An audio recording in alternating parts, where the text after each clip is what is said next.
একটু জাস্ট খবর আসলো যে বিভিন্ন কোন অফিস থেকে বললো প্রক্টরের অফিস থেকে ছবি আমাদের বিভিন্নভাবে তুলে পাঠাচ্ছে, মানে চিহ্নিত অ্যাজ ইফ আমরা সন্ত্রাসী।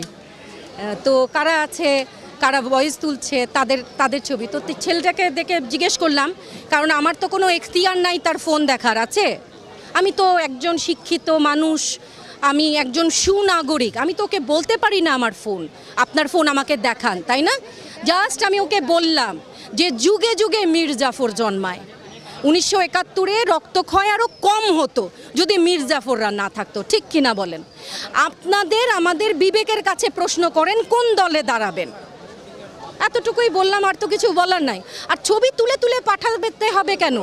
আমরা তো সামনে দাঁড়াচ্ছি, বুক পেতে